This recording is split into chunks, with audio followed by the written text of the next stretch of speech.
శ్రీచక్ర శుభ నివాస స్వామి జగమేలు చిద్విలాస. జై శ్రీకృష్ణ. సత్య జ్యోతిష వాస్తు యూట్యూబ్ ఛానల్ ప్రేక్షకులకు వీక్షకులకు శుభాశీస్సులు మరియు కార్తీక పౌర్ణమి శుభాకాంక్షలు. ఈరోజు మనం ఈ వీడియోలో కార్తీక పౌర్ణమి ప్రత్యేకతను గురించి తెలుసుకునే ప్రయత్నం చేద్దాం. కార్తీక మాసంలో పౌర్ణమి నాడు కృత్తికా నక్షత్రం అనేది రావటం వలన ఈ మాసానికి కార్తీక మాసం అనే పేరు వచ్చినట్లుగా పురాణాలలో చెప్పబడింది.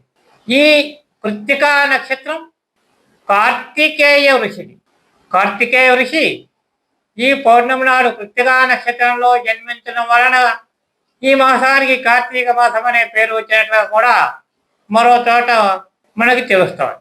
ఈ పౌర్ణమి నాడు ఉసిక వృక్షానికి పూజలు చేసి భోజనాలు చేసినట్లయితే ఆ వచ్చే ఫలితాన్ని మనం చెప్పనలవి కానిదిగా భావించాలి.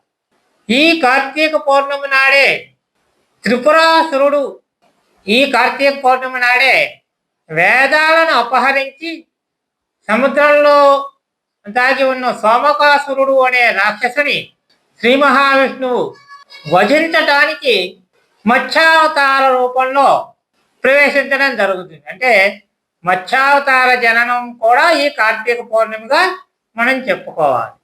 ఈ కార్తీక పౌర్ణమికి విష్ణువు దామోదరుడు అనే రూపంలో ఉండి దామోదరుడుగా పూజలు అందుకుంటాడు. ఈ మాసంలో స్వామివారిని దామోదరుడు అనే పేరుతో పిలవటం జరుగుతుంది. ఈ మాసానికి దామోదర మాసం అనే మరో పేరు కూడా ఉంది. ఈ మాసంలో శ్రీమన్నారాయణని తులసి దళాలతో అర్చించిన ఎడల వివాహం కాని కన్యలకు అతి త్వరలో మంచి వరునితో వివాహము జరిగి తీరగలదు. ఈ రోజునే అంటే ఈ కార్తీక పౌర్ణమి దత్తాత్రేయ స్వామి జన్మదినం. అలాగే ఈ దత్తాత్రేయుని గురించి కూడా మనం మరో వీడియోలో వివరంగా తెలుసుకునే ప్రయత్నం చేద్దాం. దీనినే దేవ దీపావళి అని కూడా పిలుస్తారు. జ్వాలాతోరణ ఉత్సవం కూడా ఈరోజే జరుగుతుంది. అంటే జ్వాలాతోరణ ఉత్సవం అంటే ఏమిటి అనేది మనం ఇక్కడ తెలుసుకునే ప్రయత్నం కాస్త చేయాలి. యోగ సిద్ధులైన గోపికలని స్వామి అనుగ్రహించిన దినం ఈ దినం. అలాగే క్షీరసాగర మథన సమయంలో హాలాహలాన్ని తన గొంతులో నింపుకొని ఈ లోకాన్ని కాపాడిన ఆ సదాశివుని గొప్పతనాన్ని మెచ్చుకుంటూ చేసే దీపాల పండగే జ్వాలాతోరణంగా పిలువబడుతోంది. ఈశ్వరుడు త్రిపురాసురుని సంహరించిన రోజు కూడా ఇదే. అందుకనే ఈ రోజున స్త్రీలు 720 ఒత్తులతో ఆవు నీటితో దీపారాధన చేసి భక్తేశ్వర వ్రతం అనే వ్రతాన్ని ఆచరించినట్లయితే మాంగళ్య బలంతో పాటుగా సుఖ సంతోషాలు అన్నీ వారి సొంతమై తీరుతాయి. ఈరోజు ఎవరైతే తమ పితృదేవతల శాంతి కోసం ఒక కోడె దూడను ఆంబోతుగా వదిలిపెడతారో వారు గయాజి క్షేత్రాలలో 1,000 సార్లు ఆబ్దీకం పెట్టిన ఫలితాన్ని పొందుతారు. అంత గొప్పదైన రోజు ఈరోజు. అదేవిధంగా శివాలయాల్లో నందాదీపం అనే పేరుతో ఆ రోజున ఆకాశ దీపాన్ని ఉంచడం కూడా జరుగుతుంది.